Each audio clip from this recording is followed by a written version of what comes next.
Everybody, and I see the time, and I'm going to call the meeting to order. So, welcome to meeting number 8 of the House Commons Standing Committee on Government Operations and Estimates.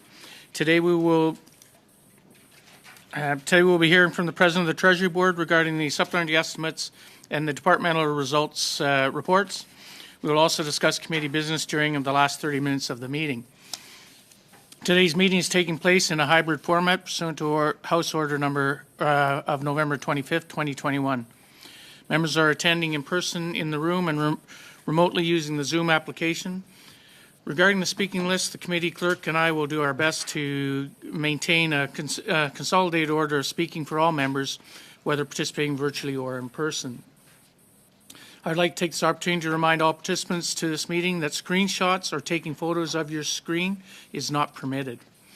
Given the ongoing pandemic situation and in light of the recommendations of the public health authorities as well as the directive of the Board of Internal Economy on October 19, 2021, to remain healthy and safe, the following is recommended for all those attending the meeting in person.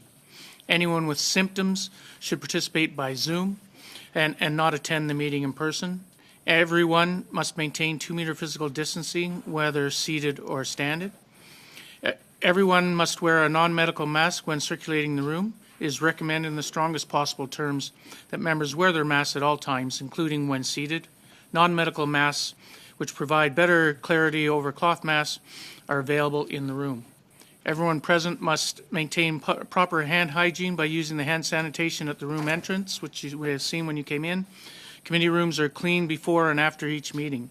To maintain this, everyone is encouraged to clean surfaces such as the desk, the chair, and microphone with the provided disinfectant wipes when vacating or taking a seat. As the chair, I will be enforcing these measures for the duration of the meeting, and I thank members in advance for your cooperation. I would like to welcome the President of the Treasury Board and her colleagues to be here, and it's so nice to see such a full room for first time in such a long time. And so thank you everybody who are, and those who are attending via Zoom, thank you, and hopefully soon we'll be able to get you all here as well. So with that said, I invite the Minister to make her opening statement, please. Minister. Merci beaucoup, Monsieur. Thank you very much, Mr. Chair. I'm delighted, I'm even honored to be here for my first intervention before the committee as President of the Treasury Board to discuss the 2021-2022 Supplementary Estimate C. Today, I'm accompanied in person and virtually by various CBS officials. So please allow me to introduce them, Mr. Chair. Annie Boudreau, Assistant Secretary, Expenditure Management Sector, Karine Cahill, Assistant Secretary and Chief Financial Officer, Marie-Chantal Girard, Senior Assistant Deputy Minister, Employee Relations and Total Compensation, Monia Lae, who is online, Assistant Controller General, Financial Management Sector, Samantha Tartusol, Assistant Comptroller General, Acquired Services and Asset Sector, and Paul Wagner, Assistant Deputy Minister, Strategy and Transformation. Thank you all for being here with me today. Mr. Chair, the 2021-2022 Supplementary Estimate C is the third and final installment of the supplementary estimates planned for this fiscal year. As with Supplementary Estimates A and B, this budget presents information on supplementary spending requirements that were either not developed in time for inclusion in the main estimates or were subsequently refined to reflect recent developments. Mr. Chair, Canadians have a right to know how public funds are spent and to hold the government to account. That is why we continue to give priority to the way these estimates are presented, with detailed explanatory material readily available online for members of Parliament and Canadians. It should be noted that reporting tools such as the Government of Canada's InfoBase and the Open Government Portal allow Canadians to easily view expenditures approved by Parliament. Mr. Chair, let me provide an overview of the government-wide supplementary estimates before turning to the funding request of my own department, the Treasury Board Secretariat. With these supplementary estimates, the government is asking Parliament to approve $13.2 billion in voted budgetary spending to address the many challenges facing Canadians today. The supplementary estimates provide information on the budgetary statutory spending estimates of $3.9 billion, including funding for the Canada Child Care Workers Benefit and school ventilation improvement projects. The majority of new investments support the shared priorities of Canadians, including combating COVID-19 through the acquisition of rapid test, vaccines, and therapeutic products, address the impacts of climate change, support housing, education, water treatment, health services, and emergency responses activities for Indigenous Canadians and their communities, and fund housing and infrastructure projects, as well as support military operations and staff.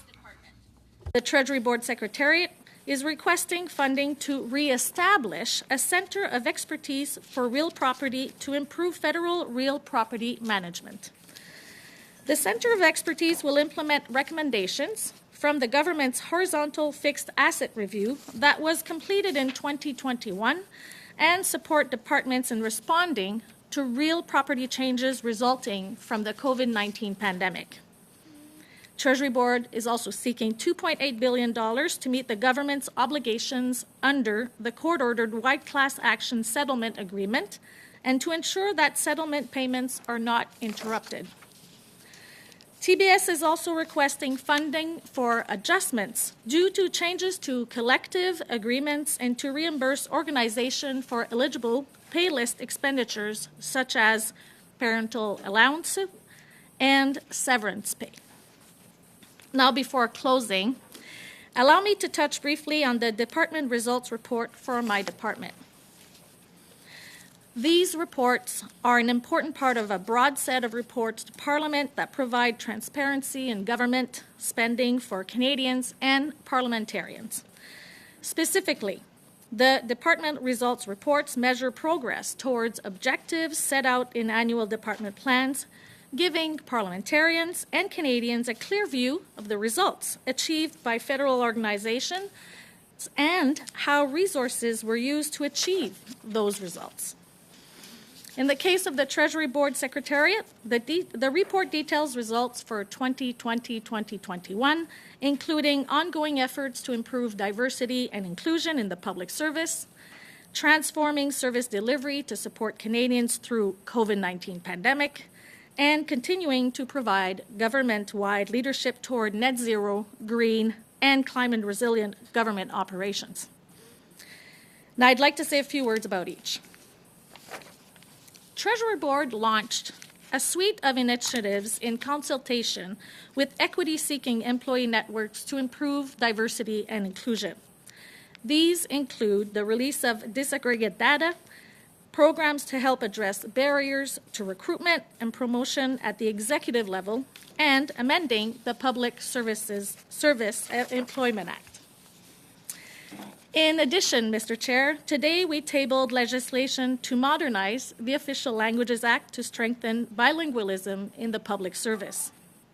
We are supporting women in the federal workforce by working with bargaining agents to identify and close any gaps that exist by increasing compensation for employees in predominantly female jobs not receiving equal pay for work for equal value. Now, our government set ambitious targets to reduce greenhouse gas emissions from federal operations by at least 40% below 2005 levels by 2025 and by 90% by 2050. Our steps to realize these goals include building zero-carbon buildings and maximizing energy efficiency in existing ones, using nature-based solutions to protect assets from natural disasters, and transitioning to a net zero circular economy through green procurement. Finally, to make our work sites and communities safer, last fall we required vaccination across the public service, and I'm happy to report over 98% of the core public administration is fully vaccinated. Now, before I close, I would like to take this opportunity to thank our hard-working public servants. Over the past 2 years, they have been tireless in their efforts to protect the health and safety of Canadians while putting in place essential new supports Canadians depended on. Mr. Chair, the supplementary estimates C demonstrate our government's ongoing commitment to improving Canadians' quality of life and effectively responding to the COVID-19 pandemic. They also play a vital role in supporting Parliament's review of how public funds are being spent and in holding the government to account.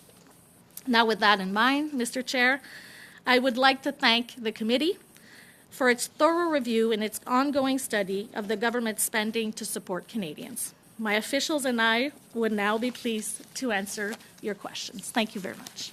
Merci. Thank you, Minister. And we will now go into our first round of questioning, and we will start with 6 minutes with Mr. Paul Hoos. Mr. Paul Hoos. Merci, Monsieur le Président. Thank you, Mr. Chair. Thank you, Madam Minister. Thank you for coming in person with some members of your team. It's a pleasure to see you. My first question.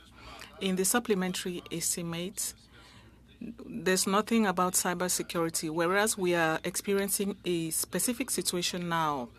At the Treasury Board, you have a directive on digital services. Could you confirm that the Government of Canada services are well protected when we look at cybersecurity? First of all, thank you. I'm also delighted to be here in person to answer your questions so we can have a conversation together. As you know, the government continues to work hard to improve cybersecurity in Canada, and we are prepared for all types of cybersecurity attacks to protect Canadians as well as their data. And the Treasury Board is working in close collaboration with the Canadian Cybersecurity Centre. We also have other partners we work with, but we really want to focus to make sure that we can help one another on cybersecurity and to respond when those attacks are signaled. Thank you. I'm asking a specific question. On the 24th of January, federal agencies confirmed that they were attacked. Your department confirmed the incident, and you said measures had been taken, but no details were provided. Could you please tell us the origin of that attack? What was the source of that attack? Because now we know Russia is carrying out coordinated attacks in Canada. Was that one attack from Russia? Once again, thank you. As you know, the Treasury Board Secretariat is working hard on that. I'll ask Paul Wagner, working with me, to maybe provide more details at this time. Good afternoon. Thank you. As the Minister has said, we are working very closely with our colleagues inside the government to fight those threats. The threat you are referring to, yes, it's still being established. We are not in a position to provide more information on that concerning the source. We are still working on that. Within the government as a whole, we are keeping an eye on all our infrastructures at this time. Thank you. Normally, there are computer attacks on government systems. I remember that the defense, I was a defense committee, you confirmed that there were about 1 million attacks. But now with the Ukraine attack and the Russian threats, are government systems being attacked more directly? What do you know about the situation? Thank you once again for your question. Since I have been working at the Treasury Board, we've had the opportunity to experience some cyber attacks, as you are aware, at different levels. We know that it goes right up to level 4. And we have, of course, analyzed the situation to make sure that we are ready, if necessary, to respond at levels 3 and 4. Of course, levels 1 and 2 are also important, but we know that we could be threatened. So we are working in a coordinated way with all teams from different departments that are involved. Once there's an attack, we are informed and we immediately respond. We work horizontally. We are more organized than we were before. Thank you. Another question, something else totally. Looking at government's purchase of the 15 frigates that the government wants to purchase. As the Treasury Board, do you think it is logical to spend 77 billion for the 15 frigates? I think the PBO said that at Defense Canada, they're rather talking about 56 to 60 billion. So what's the exact figure? Is it logical to spend that amount on that? As you know, the TBS receives requests from different departments when they are ready to move forward. So we are continuing study of this study. I'll ask my colleague working on that to maybe provide more details depending on your question.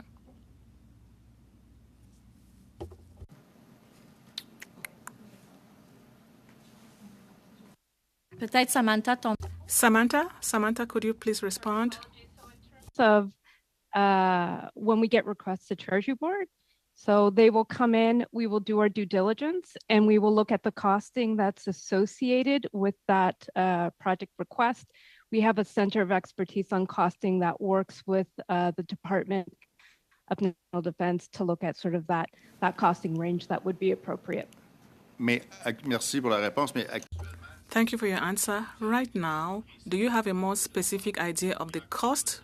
Because we are talking about acquisition contracts, the biggest one, we have the PBO who does his own part to provide figures with his team. But at the government, we cannot get any specific information.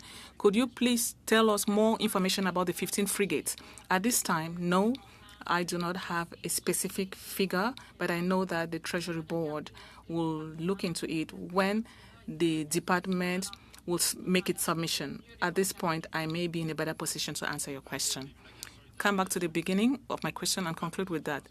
As a Treasury Board, do you think that that expenditure is allowable? I look at responsible and eligible expenditure that meet the various criteria we have in the government. We also look at the risk levels. So we'll look at all that and then find out whether the amount is right or not, and then I would advise the department accordingly. Thank you very much. Thank you. We'll go to Mr. Kazmierczuk for 6 minutes. Thank you, Mr. Chair and Minister. We're absolutely delighted to host you here at OGGO today, and I had the great honor of hosting you in our community in Windsor-Tecumseh during pre-budget consultations when you were the Minister of Middle Class Prosperity and the Associate Finance Minister. And I just wanted to extend our congratulations for your new appointment in this role. I wanted to take a step back and for those that may be a little bit unsure or unaware of the role of the Treasury Board, I wanted just to ask if you can start off by explaining to the committee what is the role of the Treasury Board, and is it the Treasury Board that is responsible for approving all federal expenditures? If you can just sort of provide us a little bit of a broader view before we begin to some of the other questions. Thank you. Well, thank you, and it's great to see you, Eric, and hopefully we'll be seeing each person very soon, or maybe I'll get a chance to go back to Windsor. I wanted to thank you. It's really important that we know that Treasury Board has a role and is responsible for spending authority, and knowing that we provide due diligence and approve program parameters to set out departmental submissions and including any voted amounts to be included in the estimates and related appropriations bills. Also, we are the biggest employer of Canada and have the privilege of course, working with over almost 300,000 public servants, and we have the privilege of really making sure public servants are making sure they can serve Canadians, and we approve collective agreements. Also, we establish the rule sets for people, information technology, expenditure management, and regulations, and we review spending plans on departmental initiatives and making decisions that affect services we deliver to Canadians. And we also have the digital, under my mandate, we also have the digital strategy mandate and also greening government. So as you can see, the Treasury Board has many responsibilities, and I'm very proud to be the president at this time with a great team. Well, thank you, Minister. And you know, as the largest employer, it was remarkable when I saw the number that over 98% of employees are fully vaccinated, which I think is just a remarkable accomplishment. Keeping them safe and healthy and looking after their well-being obviously is a huge priority. On that note, I wanted to turn our attention to the fact that COVID-19 measures in general accounted for well over half of the authorities under these supplementary estimates, totaling, I think, $9.8 billion, if I'm not mistaken. And for the year, that actually brings the total COVID-related authorities to just a shade under $60 billion, if I'm not mistaken. So I just wanted to ask, Minister, if you can tell us how the money that's been requested by Health Canada and by the Public Health Agency of Canada will help us in the fight against COVID-19 and help us to protect the health and safety of Canadians. Well, I think you said it. I mean, the health and safety and well-being of all Canadians is the utmost importance of the government. And for the last 2 years, we have been focusing and prioritizing on making sure Canadians are safe, and by reducing the numbers of people that have COVID and also reducing the deaths that we had in our country. For this supplementary estimates, approximately $6.7 billion of proposed vote spending is for the ongoing response to the COVID-19, and this amount includes $4 billion for the procurement of rapid tests. Kits to meet increased demand in provinces and territories, as well as $1 billion for additional therapeutics to treat COVID-19, and $1 billion to support emergency measures related to the pandemic. As you know, we have to continue to make sure we respond to the COVID pandemic, and this is what we are presenting to you today.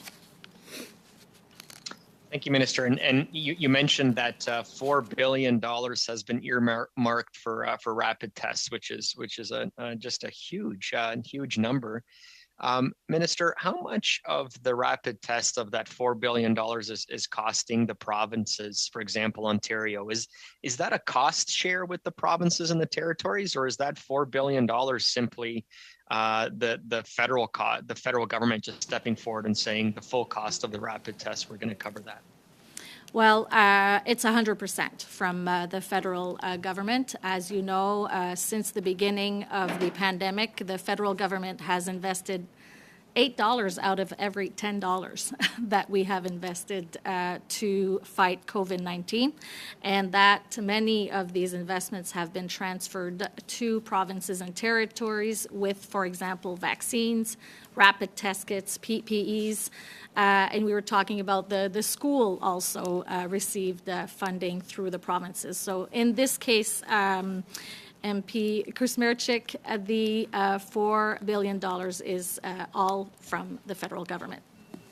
Thank you, Mr. Krasmerchuk and Minister. And we'll now go to Mademoiselle Vignola for 6 minutes. 6 minutes. Merci beaucoup.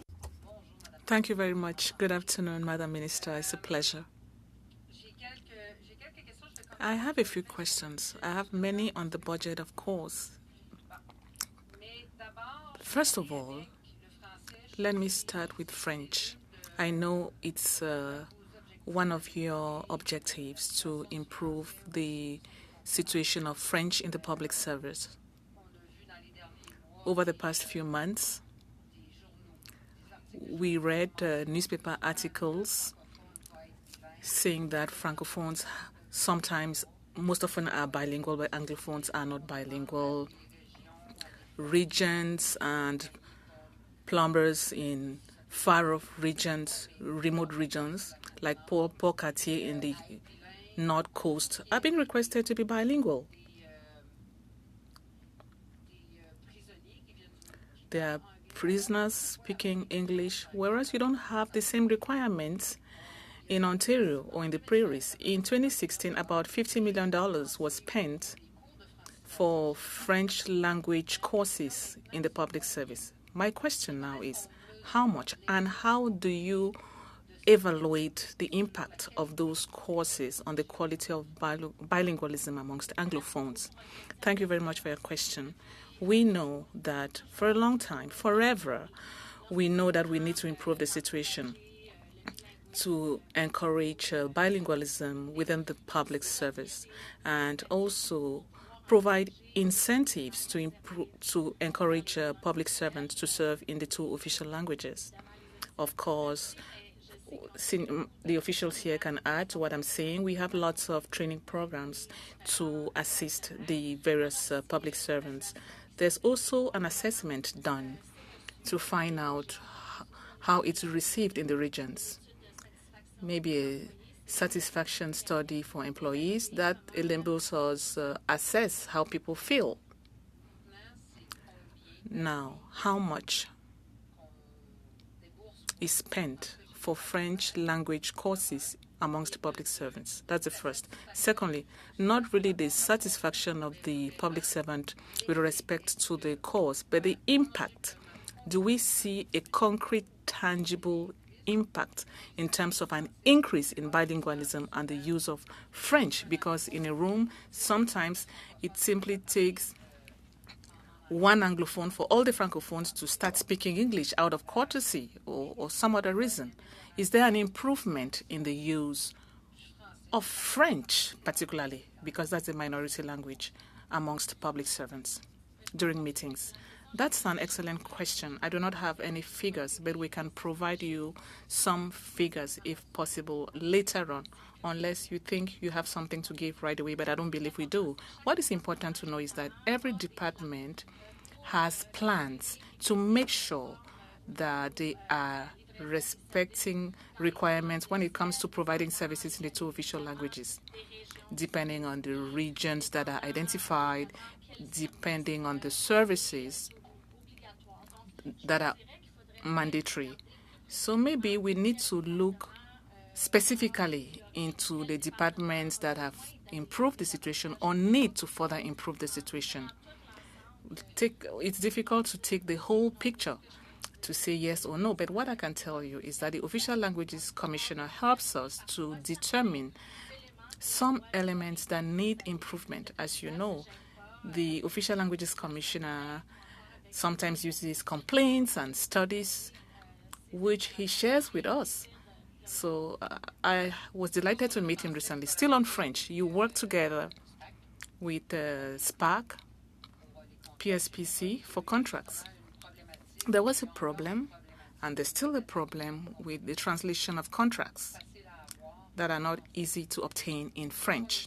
What concrete measures are being taken by your department or can be taken by your department to make sure that all departments that deal with PSPC respect the fact that all documents have to be well translated and not just done poorly? Well, I hesitate responding to you directly. I don't want to speak for Minister Tassi, who deals with that directly, but I think Samantha may be able to provide some information. To further elaborate, we have updated our Treasury Board policies on procurement, and we're very explicit in that policy that communications with contractors and suppliers, including debriefs, need to be undertaken in both official languages or in the official language in which the contractor has requested. So we have enhanced our policies to that effect.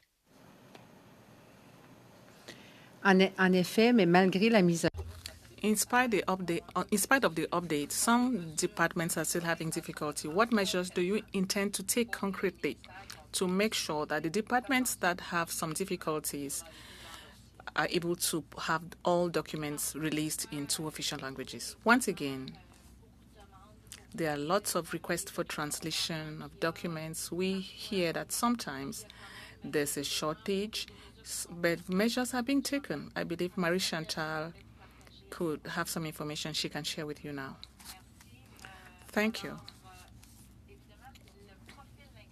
The linguistic profile is determined by the position and not by the individual. That is how we determine responsibilities, and it's under the responsibility of each SME responsible officials, where the linguistic training has to be provided to make sure that we offer this service in the language requested. The Secretariat is continuing efforts to make sure that there's a new training framework for second language training so that it be modernized, because the public service is changing.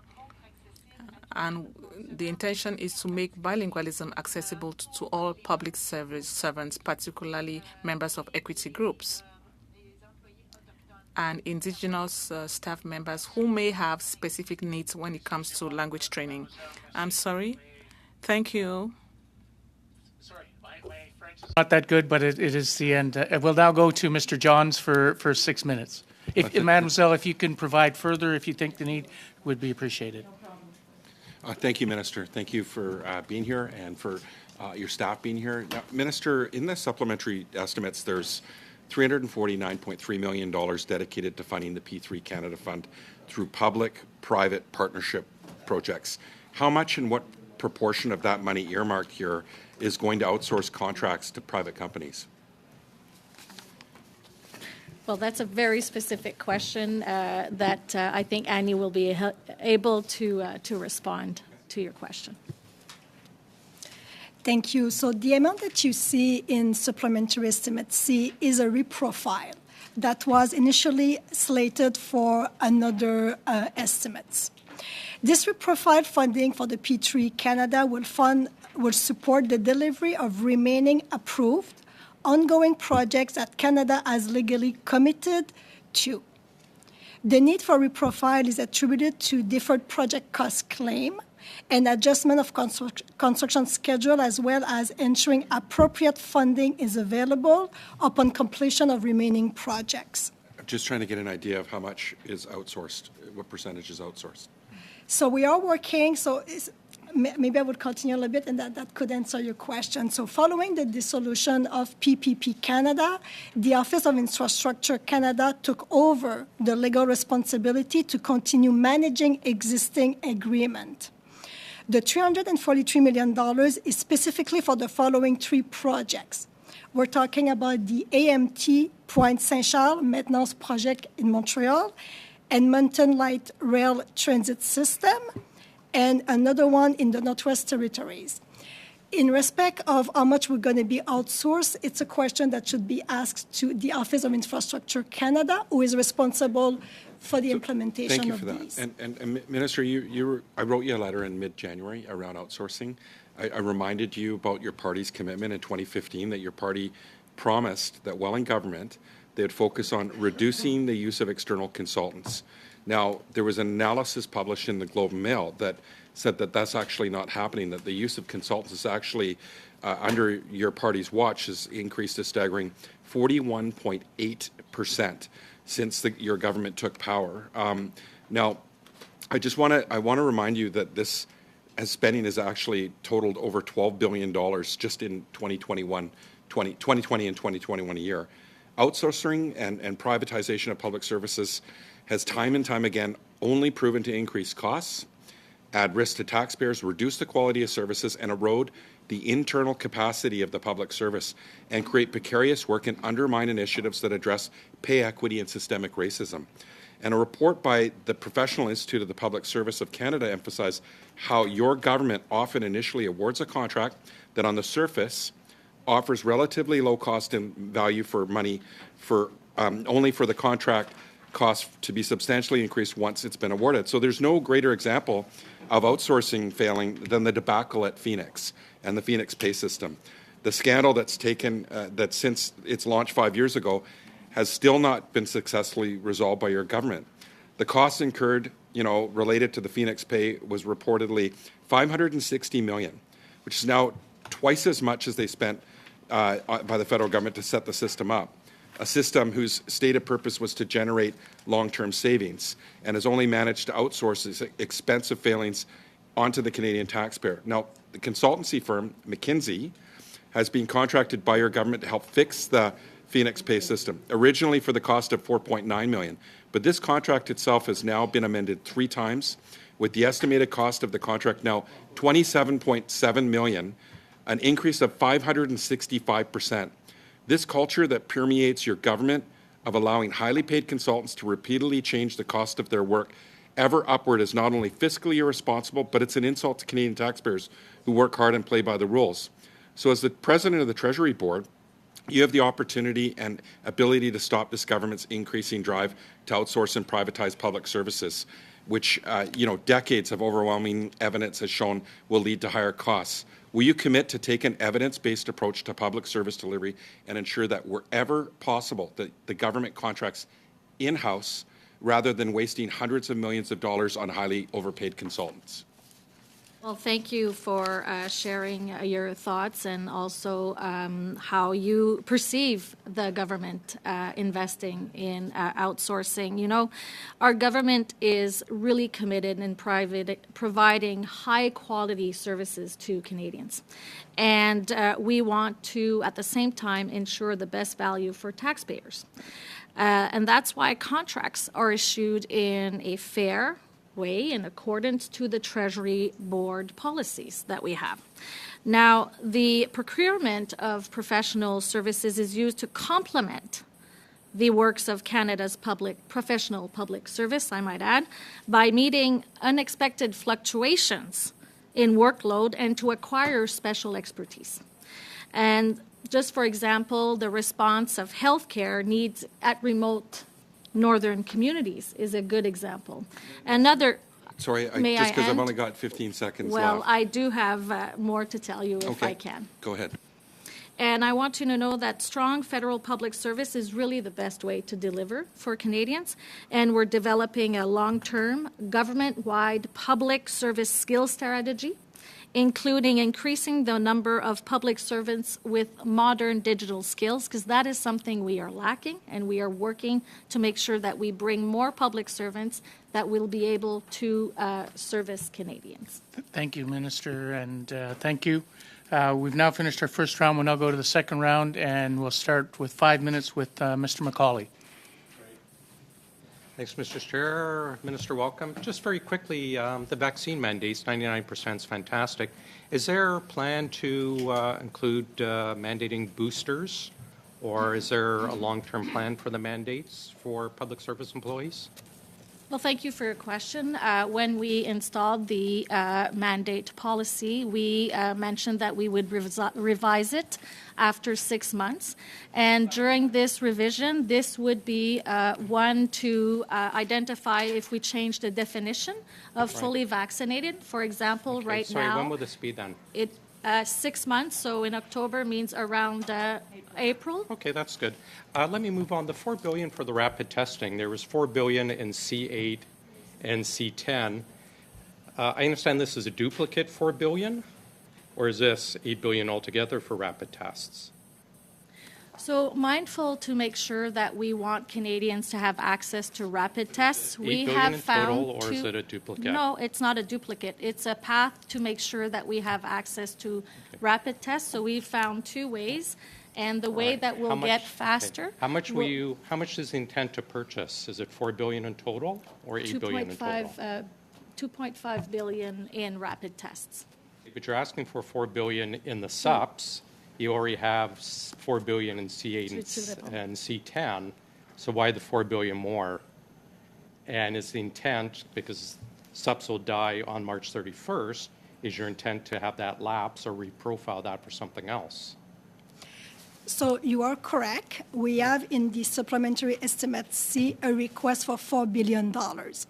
At the same time, we have a separate track with Bill C8 and Bill. Aware of that. I've just said that twice now. I'd like an answer to the question. Will it be $8 billion spent No, in it total? won't. It will be $4 billion in total. Okay. And So you- if we approve the sub C for $4 billion, C8 and C10 receive royal assent, what's going to happen with that added $4 billion that you're asking for? Will it lapse, or is it going to be reprofiled? it will be lapsed, and will be go back to the fiscal framework. Why was the vote 5 not used, the contingency? There's about $650 million unspent. Why was that not used? Why C8, C10 are now in the subs? It seems very poor planning, or perhaps being used as a PR stunt by the government. The vote 5 is capped to $750 million. Right, and I think only about $90 million have been spent, so that left, I think there's about $650 million unspent between now and the end of the year.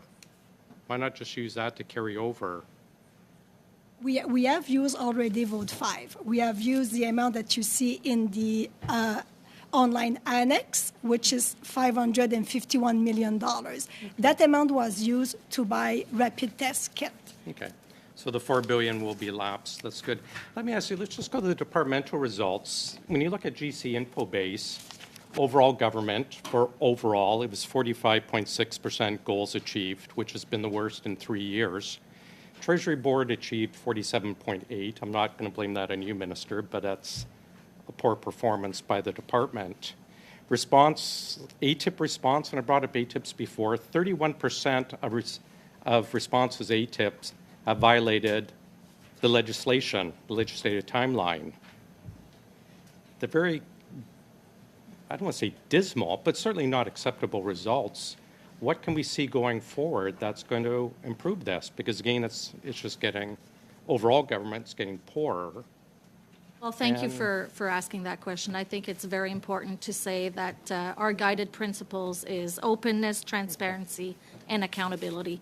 And with that, I have to say that we acted quickly to implement exceptional workplace measures to curb the spread of COVID-19. Can I interrupt for a sec quickly? And I'm running out of time here. You talked about accountability, and Ms. Cahill will attest over the years have been very critical of TBS and other departments for not actually setting proper goals in the departmental plans. There's probably one quarter actually don't have a target or no target to be achieved in this year. It's the same with Treasury Board. But here we have the departmental results being delayed by the government, I think 3 months from when they were actually ready. And the government, and the PBO's pointed out, Treasury Board is asking this committee and parliamentarians to approve money when we don't even have the previous year's results published. We actually have them, but they haven't been published. And we saw that with the public accounts, but also with the departmental results delayed. So I don't, and I understand where you're getting at, but I don't believe there is an attempt at accountability or transparency. And I've used up your time, sorry. And I do have an answer, so maybe in the next round Well, I'll Minister, be able to Minister, answer. And I did if you have can the provide that privilege answer of to us answering in that writing, the it would be House, appreciated. MP Macaulay, but thank you for your question. Maybe I'll Thank send you, you a Minister. letter. If you can take that question and respond to us, it And would be I will appreciated. respond by paper, on a letter, In yes. writing, thank you. We'll now go to Mr. Housefather, unless he wants to ask the question and get the answer. Mr. Housefather, 5 minutes. Thank you, Mr. Chair. Merci, Madame la Ministre. C'est un grand plaisir. Thank you, Madam Minister. It's a pleasure to have you with us today. I'll ask a question on something I know you're passionate about.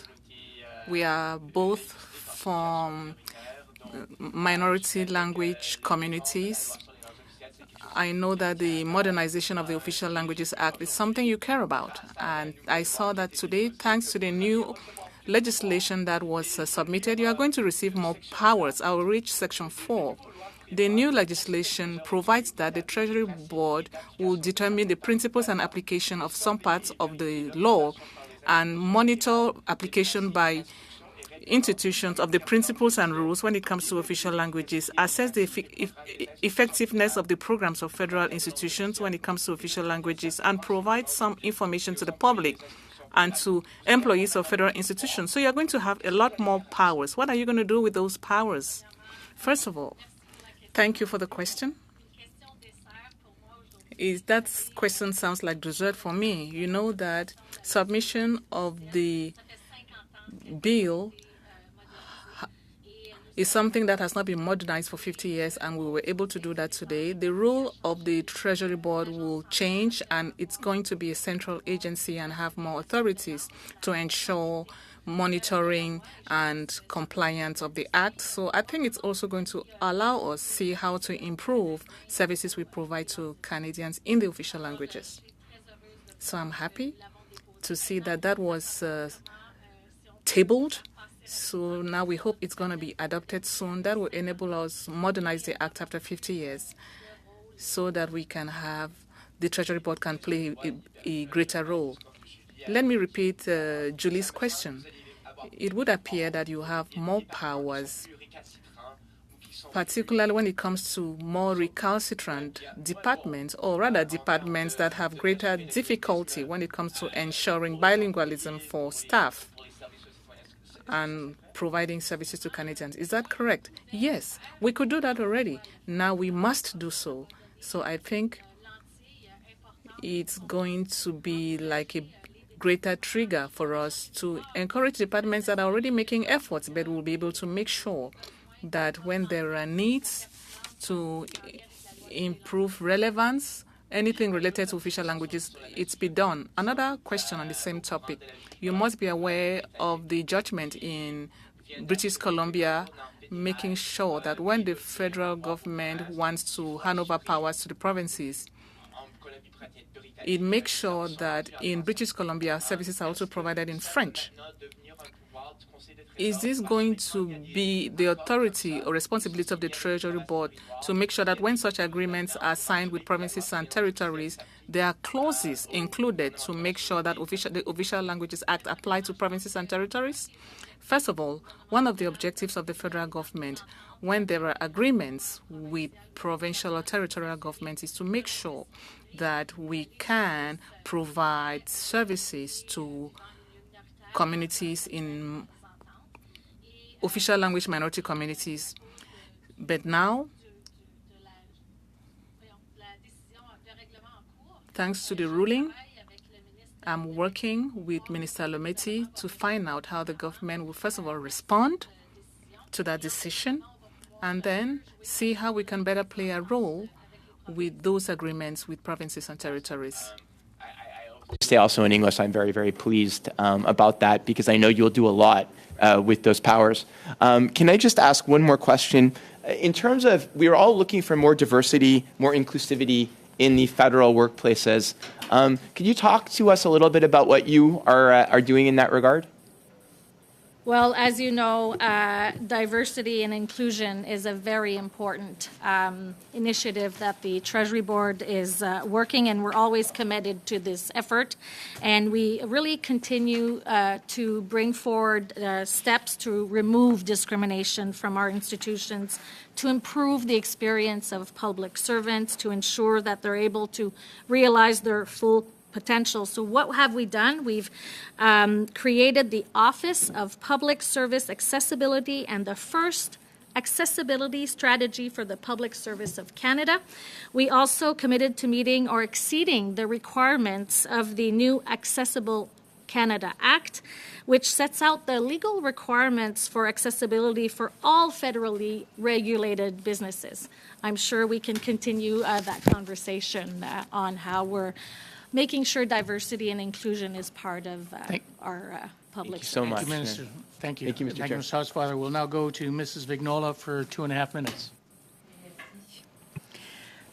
Parmi, il y a 46. There are 46 horizontal positions. It's not necessarily bad news. You said departments work together. Amongst those government positions, there's one I'm pleased about, but also makes me to be surprised. I'm just taking that as an example. Out of 47 million going to foreign affairs for operating costs related to mitigating climate change in developing countries. 647 goes to foreign affairs for operating costs.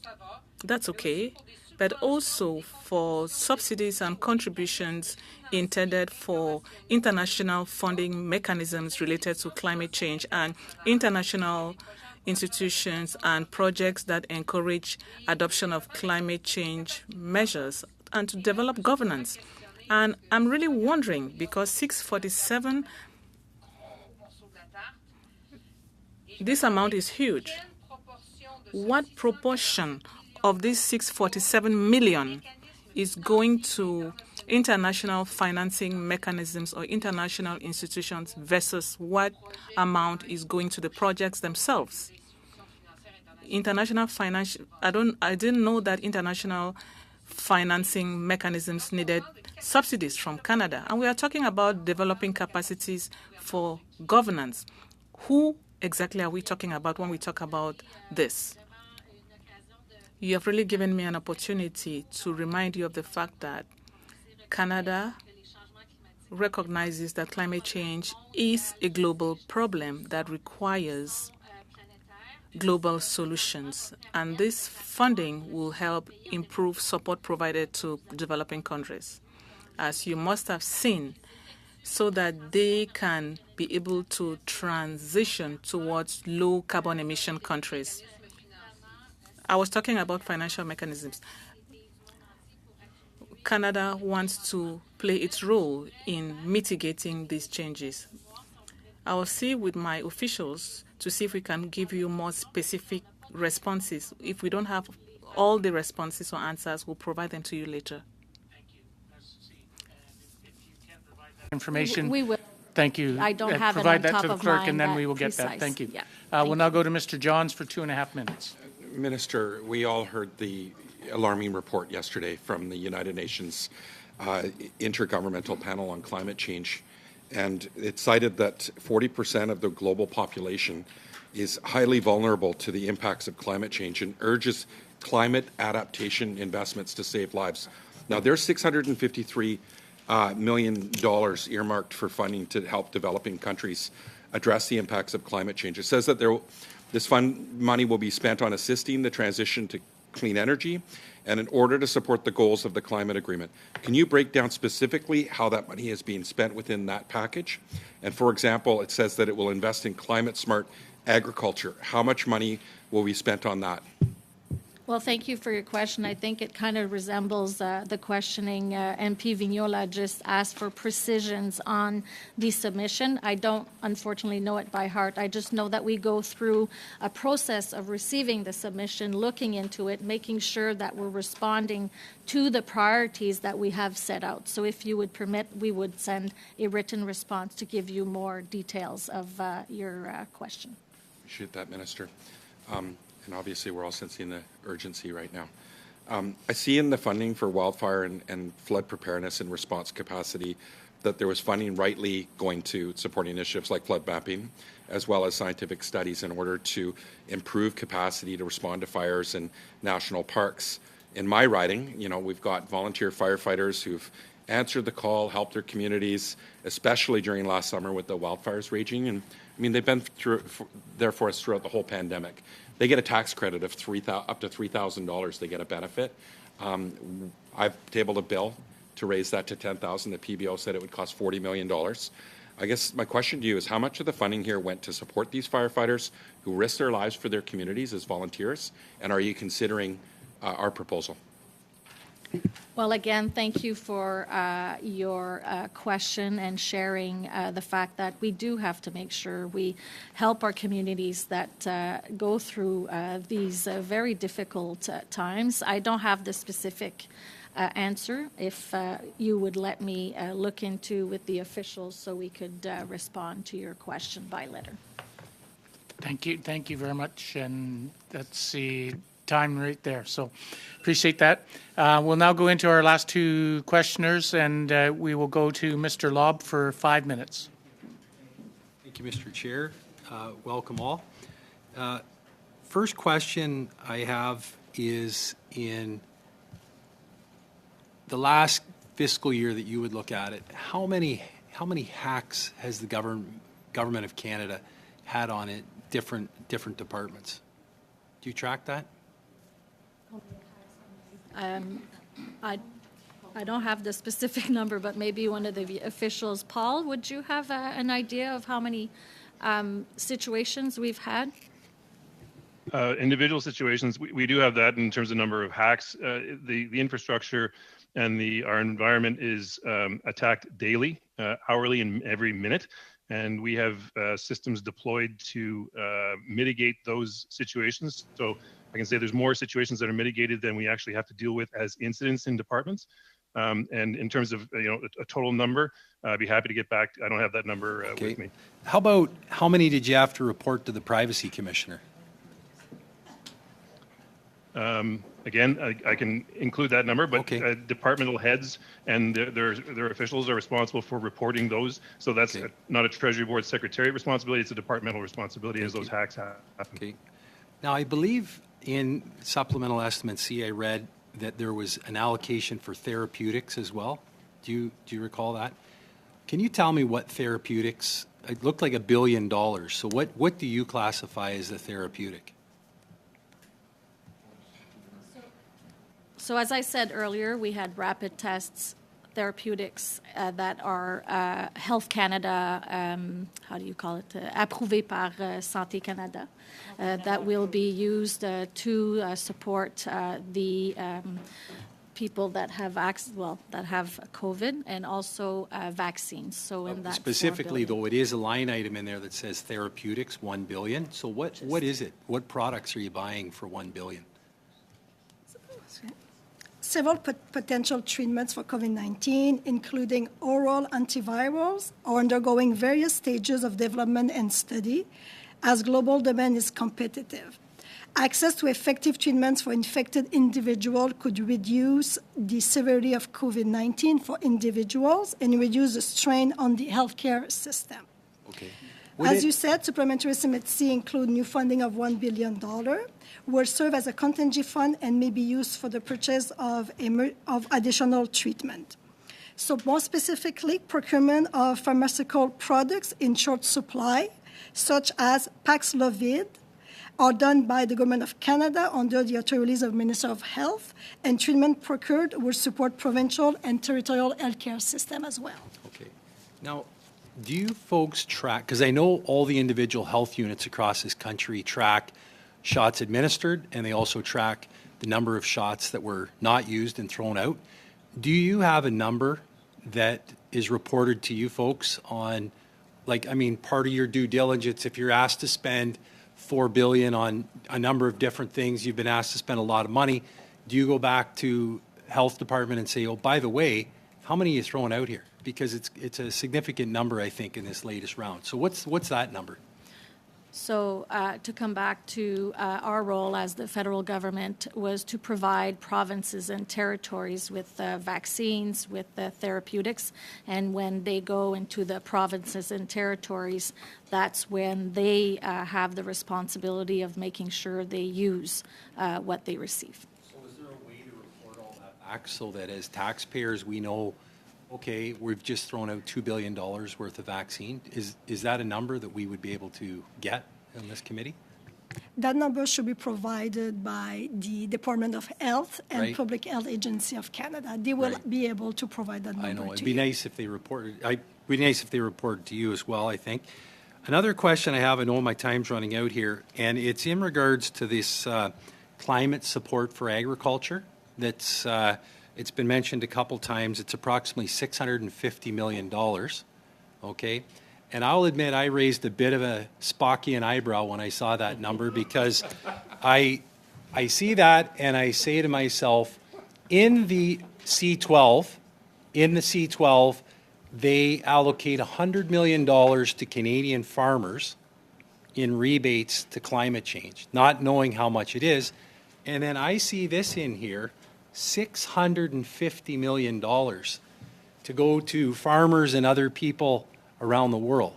Now, tell me a little more about this situation. Doesn't seem right to me. That's a lot of money for farmers around the world.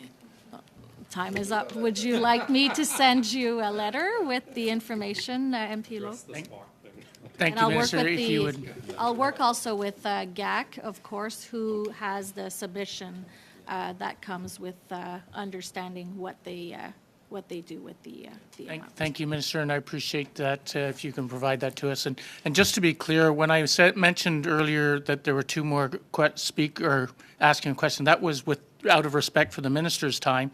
We will still have the officials here after that for further question for another half hour, but the Minister said she would stay till for the hour. So we have our last questioner, and we will go to Mrs. Thompson for 5 minutes.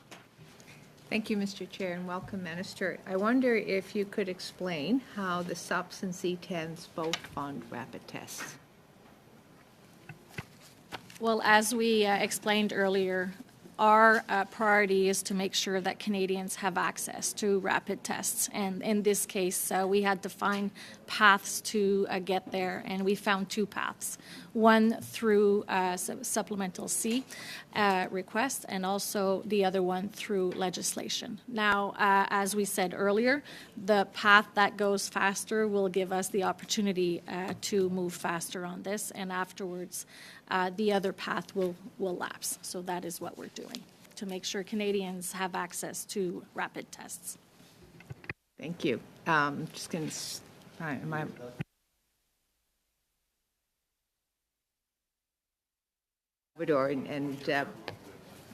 my riding, small craft harbors are incredibly significant. I'm wondering if you could speak generally on whether, certainly on the importance of small craft harbors to the government, and if this is something that you see would be funded through the supplementary estimates. Well, first, as you know, small craft harbors are very important, and it has been something that many have advocated for a long time. And in Budget 2021, our government announced $300 million over the next 2 years to repair, renew, replace the small craft harbors. And in these supplementary estimates, the Department of Fishery, Oceans, and the Canadian Coast Guard is requesting the authority to access $148 million for this funding, and that will enable the department to move forward. And just also for you to know that since 2016, our government has invested almost $1 billion in new funding for the small craft harbor program. As you know, livelihood in fishing, aquaculture, tourism, environmental, recreational, marine engineering, and construction industries really strengthen the resilience of our rural and coastal communities, and we will continue to look at that as being giving to the prosperity of our communities. Thank you. And my final question, and then if there's time left, you get to complete the answers from other colleagues here. How does Treasury Board ensure that government follows through on the commitment and our commitment to reduce emissions? Well, as I said earlier, we are committed in reducing emissions, and we are making sure that when departments send their submissions, they are showing their plans and how they will move ahead to set not only targets, but to get results done. And that's how we make sure that when we receive those submissions, we look at the risks, we look at if they have really pushed hard to show us the actions that will be taken, and making sure we're using taxpayers' money the right way. Right. You get free time to complete any answers from previous questions. Well, I just want to thank everybody for giving me the opportunity to share that Treasury Board has a very important role, and I believe that the conversation we had today helps us to also make sure that we be able to respond to your different questions. I know, Chair, I've mentioned I will be sending out some letters to you to share with your members of questions I didn't get a chance to answer. Alors, merci beaucoup de me donner l'opportunité d'être avec vous. Thank you for this opportunity to be with you this afternoon. Minister, and with that, the Minister is going to leave us, and I appreciate the Minister being. So I'd like to thank the President of the Treasury Board for being here today. Our senior officials are staying, and so we will now go into a wrap of questions for the ministers, and we will start with Mr. Paul Hughes for 5 minutes. Merci, Monsieur le Président. Thank you, Mr. Chair. I think this question goes to Ms. Gerard concerning the return of civil servants to the office. In Quebec, there's a specific plan for return of public servants to their offices. Here in Ottawa, there are several public servants, from what the unions are saying, prefer to remain at home. 50% would like to work from home 50% of the time. 45% will want a hybrid format. And now only 5% want to come back to their offices full time. What is the plan you have? Thank you. Yesterday, you must have seen that in partnership with Health Canada, we published the last directives on occupational health and safety that, considering Omicron and what happened over the last few weeks, we are able to look into a gradual return. And we know that it has to be done cautiously and progressively while respecting some security standards that have been sent to us by Health Canada and the occupational health sectors. Each organization has to make sure that the progressive return to work plans are prepared with that in mind. Conversely, it's an opportunity for us to rethink our way of working, to revise our plans based on the experience we've had over the last 2 years. We do understand that it's not going to be a broad approach. The public service is decentralized. There are very diverse and complex operations. So at this point, each department, with the support of our office, the Chief Human Resources Officer is providing guidance, and the plans are being prepared. So everything is going to be done progressively. Of course, we think there's going to be a hybrid and flexible return to work based on our experience and also based on experimentation, because we are not the only one going through that. Of course, because what I wonder about is efficacy, work efficacy. Take immigration, for example. There are lots of delays with the processing of files. I believe that this hybrid of virtual work may cause problems of effectiveness.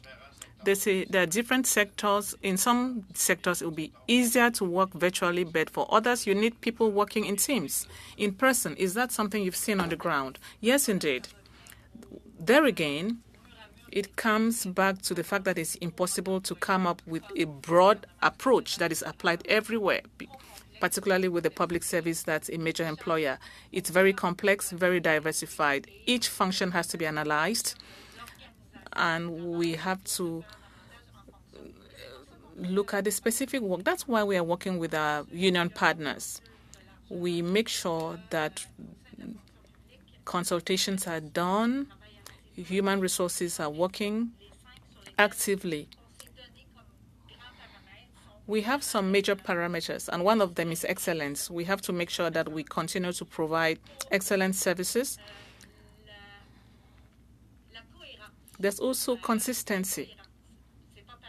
It's not the same, but consistency is important. Flexibility, transparency, and equity. We've learned a lot of lessons from the pandemic.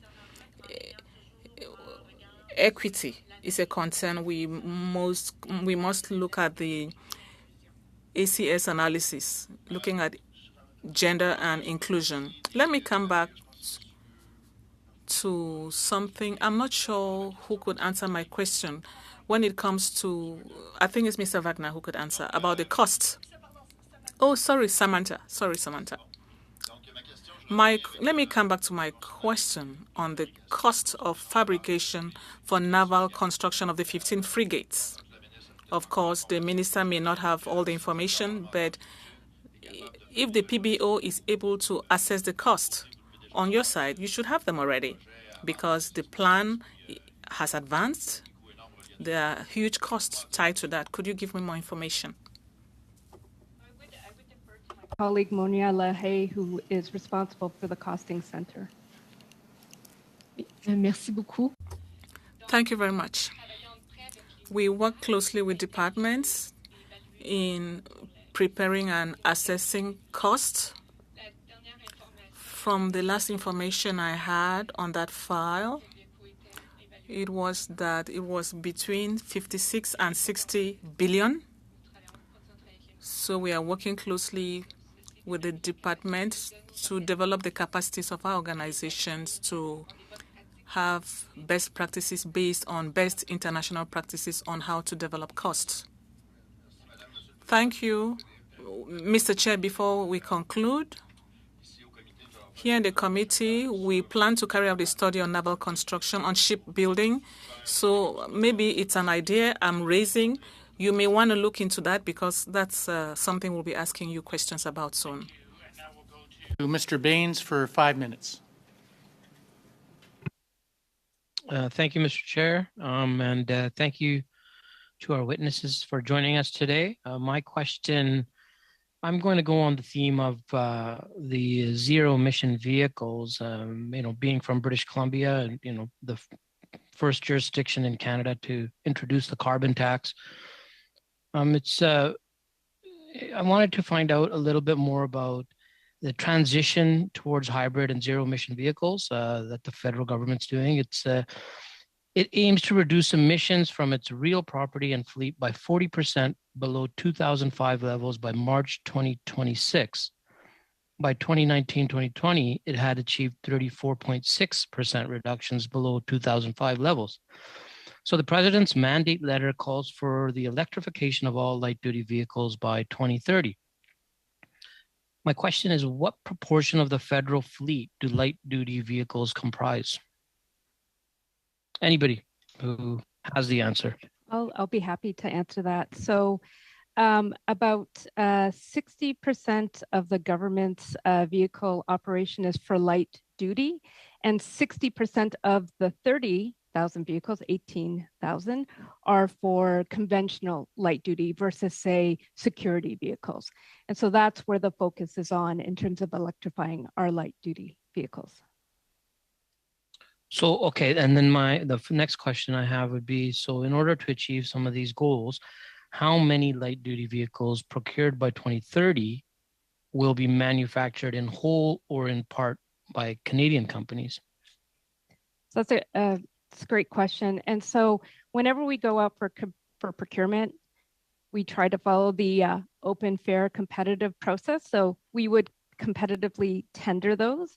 So difficult to say or predict how the market is shifting or changing as to who would compete for those procurements, but it would be an open, competitive approach to that. And do we have like an idea of how many companies there are in Canada that are capable? That is a good question. So we know in the past few years, Canada's automotive industry has become one of the leaders, top 12 producers of light duty vehicles. And Canadian companies are leading the way in developing some of these technologies. So in the past 2 years, manufacturers like Ford, GM's, Lion Electric have committed billions to transforming their Canadian facilities to produce electric vehicles. Okay, thank you. I'm going to just shift a little bit into procurement. The president's mandate letter instructs her to strengthen federal procurement policies to integrate human rights, environment, social and corporate governance principles, and supply chain transparency principles. So what lessons about ethical purchasing has the federal government learned from its COVID-19 procurement initiatives? So during the procurement during COVID-19, it would have followed the framework and processes that we have in place, existing legislation, regulation. PSPC, who I know will be at this committee later this week, would be the contracting authority that would have led those big procurements. And so they may be better placed to provide that information to this committee. Okay, and just similar to that theme, like what's your department doing to ensure a more accessible workplace for those with disabilities? So on the theme of human rights, environment, social and corporate governance principles. So in terms of what we're doing as a Department for Accessibility, I may turn to my colleague, Karen Cahill, but in respect of the mandate commitment, we are currently looking at how we could update our procurement policies to better embed sort of principles around human trafficking, ethical procurement. But maybe Karen has something to add in terms of accessibility and what we're doing at TBS. Actually, thank you, Samantha. Marie-Chantal Girard here. I will supplement by saying that TBS Office for Accessibility was mandated to help the public service get ready to implement the Accessible Canada Act. It has the Nothing Without Us, an accessibility strategy for the federal public service, co-developed with persons with disabilities and being the roadmap, if we want, of making the public service a leader and a model in this field. One key element of the strategy is to improve recruitment, retention, and promotion of employees with disabilities. As the largest country employer, as I said before, we can certainly make a major difference in that regard. So we've identified a target as the Government of Canada for hiring 5,000 new employees with disabilities by 2025. Okay, thank you. How much, do I have any more time? No, your time is up. The bell is going. We'll go to Mrs. Vignola for 2.5 minutes. Merci beaucoup, Monsieur le Président. Thank you very much, Mr. Chair. My question goes to Felix, or rather I'll talk about Phoenix. I have many people from my riding, people from Vancouver writing to me about that as well, and from other cities in Quebec. We've been dealing with Phoenix for 6 years now, and now the number of files with arrears has increased, going up to 141,000. During the pandemic, we were told this month 400 and something thousand movements have been done on files, but we are not told how many of those files were resolved. The department also negotiated compensation agreements. Have people been compensated? One. And secondly, concerning the 141,000 files outstanding, what can people expect concretely? Some people are waiting for $700 and something, others 40-something thousand. This makes no sense whatsoever.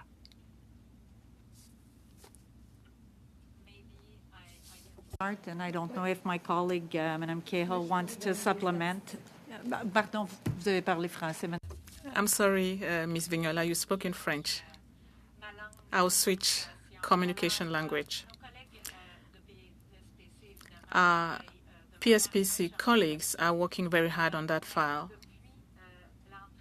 But since we've been working collectively to solve that problem, there are thousands of rules and system adjustments that have been made. And we know that the system is stabilizing. This doesn't mean that the waiting line has reduced, because there's lots of movements within the public service every day. But adjustments are being made and the system is more stable than it was. We've taken some measures. We've set up a memorandum, or rather a moratorium, that paused some parts of the system and enabled us to postpone some extra hours and holidays. And we want to make sure that the environment, the pay environment, is stable, so that those waiting will be satisfied. We know that one person may have more than one transactions on the waiting list. Our time is up. Thank you.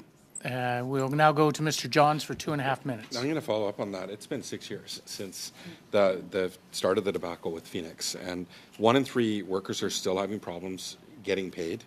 I guess my question is, Why has the government been able to, or unwilling to fix this problem over the last 6 years? And I mean, I think it's pretty sad when government's spending money on consultants to fix the problems created by consultants. Thank you. Again, as we see another anniversary of this situation occur, I know that this is an issue that the government and all of us have committed to address and take on very seriously and diligently. We have taken action on many fronts to provide the flexibility and to minimize the financial impacts on employees who have experienced these issues. So I gave a couple of examples. We also have repayment options. We have the moratorium. And we have training also that is being provided to our employees, not consultants, our employees, to address those situations. I'm sorry to interrupt you because I've only got time for another question. And these employees are under a lot of pressure. They've done incredible work over COVID, like yourselves, and I appreciate it. We know public sector employees are feeling the pinch of also rising cost of living, rising prices, and PSAC's put forward a wage proposal for more than 110,000 public service workers that are, seeing the reflection of that skyrocketing prices. We know there's a labor market shortage, increasing salaries to compete with, and recruitment's a big deal. Will the Treasury Board commit to raising salaries in the public sector that at least match inflation? Chair, thank you. We are at 99% of agreements being settled within the 2018 round. We are just beginning the 2021 round of collective bargaining. Indeed, we have a number of unions that have tabled notice to bargain. Usually it happens in the short term after the collective agreement expires.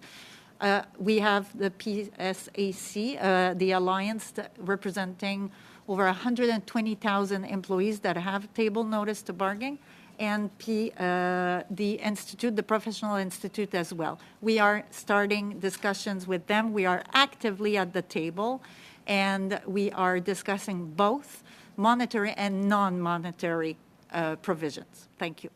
Thank you. And we'll now go to Mr. McCauley for 5 minutes. Just very quickly, of the $8 billion, how much is actually going to be spent on the rapid testing? I thought it was 4, but I thought I heard someone say $2.5 billion. So how much in rapid tests are going to be spent between sub-C, C8, C10? In total, $4 billion will be $4 spent. billion, perfect. Whose decision was it to delay the publication of the public accounts and then reopen them, add in the money, and then further delay them and not publish them till later? Was that a minister decision, or is that from deputy minister, or whose decision? I'm going to turn over to my colleague Monia in order to answer that question. Yes, thank you. So it's our responsibility to ensure that the public accounts are representing the true value. And right, but they were signed off on in September. Whose decision was it to delay publicizing or publishing them, and then whose decision was it to reopen them? There had to be one person, or was it a group decision? Who decided, please? The officials decided that okay, we needed which to... officials, please? Point of order, Mr. Chair. With all due respect for my very good friend, Mr. Kelly McCauley, if you allow the witness to respond, because the translation is going to be very, very hard. I have a limited amount of time, Mr. Jouari, and I appreciate that, but I at least be considerate of our translators. Thank you, Mr. McCauley. Thank you for showing the respect for our translators, and I appreciate that. And Mr. McCauley, also I appreciate your thoughts. I realize you do have time. I put you on pause at this point in time, so you're not losing your time at this point. But just for everybody, points of order, let's stay on track and on the questioning, and please, as quickly as we can, answer the questions. Thank you. So, Mr. McCauley, go ahead. Yeah, who exactly, please? Whose decision? it was a collective decision for the officials to look at the situation, given the latest information we have received from the court decision. Let me ask a follow-up. Whose decision was it to delay the release of the departmental results then? Because I have a call letter from Glenn Purvis requiring them to be done, I think it was October 3rd, and then, of course, the follow-up call letter staying after October 3, after they were finished, to delay them. So whose decision was to delay the release of the departmental results? So I'll turn to my colleague Annie for this question. So because of a new minister were appointed, we wanted to give them time to review their portfolio and be comfortable with the information included. So that's why the DRR were postponed by about 2 months to give them time to review and be comfortable with the content. Treasury Board Minister to sign off on individual department DRRs then? So as you know, DRR doesn't have any legislative date. Right. They have to be tabled after Public Accounts of Canada. I'll answer for you. The answer is no. The department heads or the divisions or the departments do it, not the Treasury Board. I would submit that there was a political decision to interfere with the release of the public documents.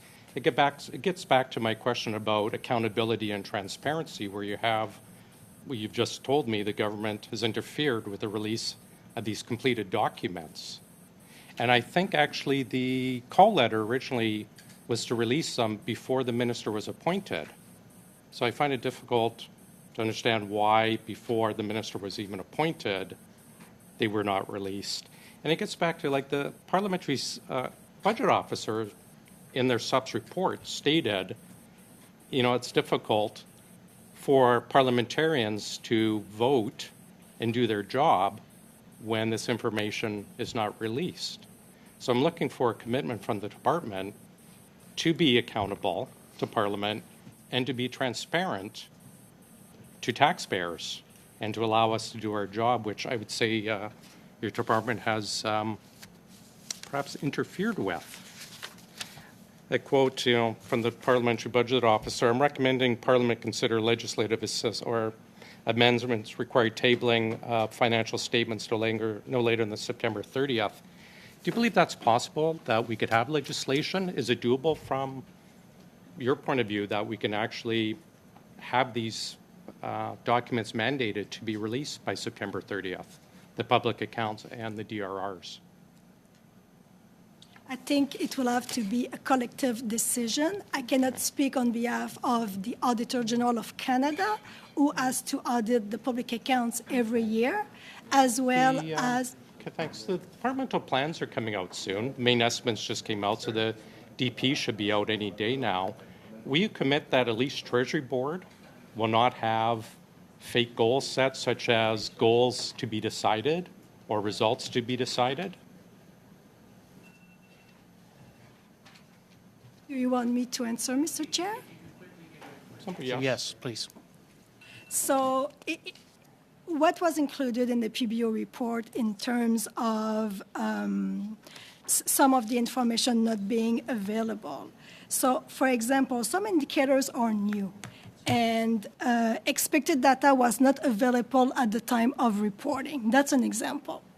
Some programs may also have suspended data collection in 2021 because of the COVID-19.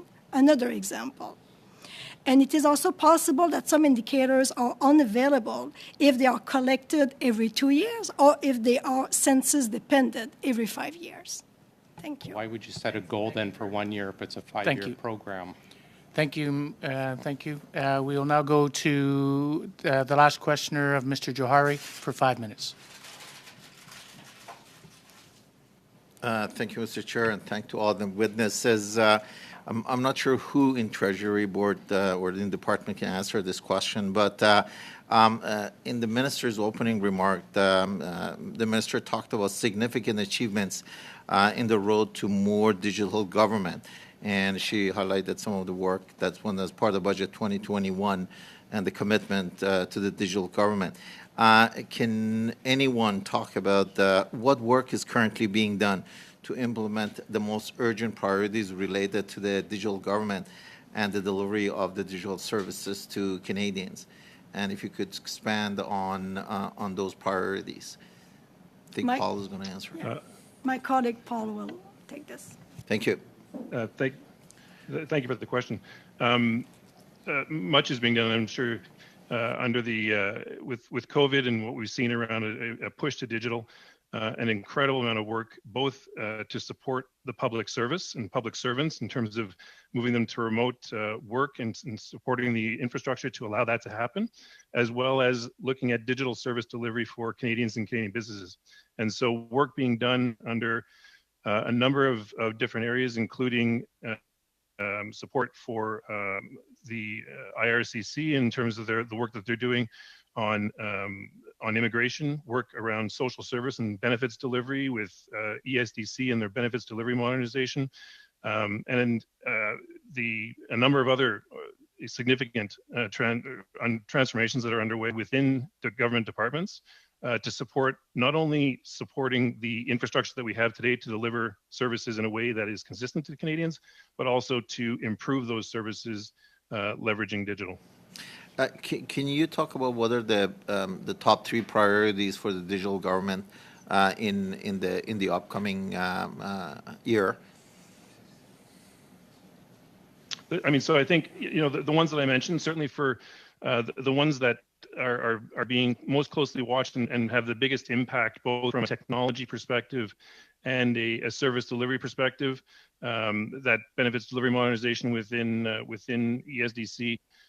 Work underway, as I mentioned, within IRCC, and a number of other areas in terms of CBSA, RCMP. It would be hard to come down to the top three, but I would say that the digital government and the CIO of Canada will be actually publishing a digital ambition in the coming weeks and months that will set out the expectations of the government of Canada and specifically some of the areas. And so digital ID, which you've seen in the minister's mandate, is a critical cornerstone, not only to digital government, but to supporting the digital economy across the country.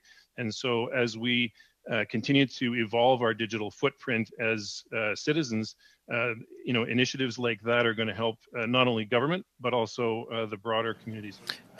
Thank you. I was hoping to hear about single digital ID, and I'm glad you touched on that.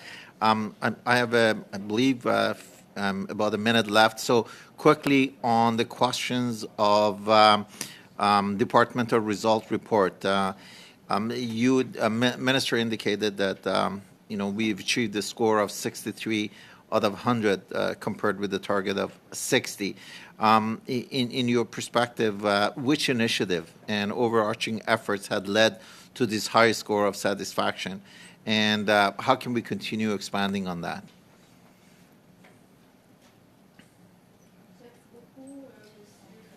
I think so. Each department is responsible for their service delivery.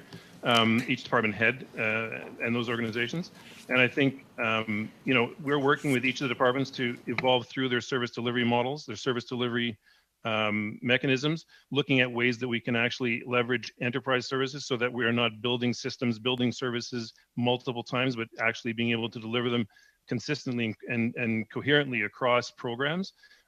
So I think, again, each department responsible for their own service delivery targets, and we're working across those organizations to develop those plans and priorities, and ensuring that the policy framework that we have in place enables those service evolutions. Thank you. I think my time's up. Thank you, Mr. Johari. And with that, I would like to thank the officials for being here, not only in person, but also on screen. And I know it's a bit of a challenge for who's supposed to answer the question when you have so many of them and you can't see each other. So I do appreciate you all being here today and look forward to the day when we're all here together again and be able to do that. So again, thank you very much for attending. And with that, the public portion of our meeting is now complete today.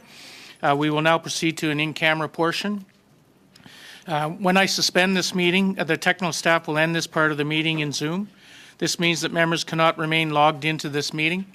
To access the in-camera portion of the meeting, members will need to use the passcode and the link that was sent to you by the clerk. So with that said, we will temporarily suspend.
Thank you.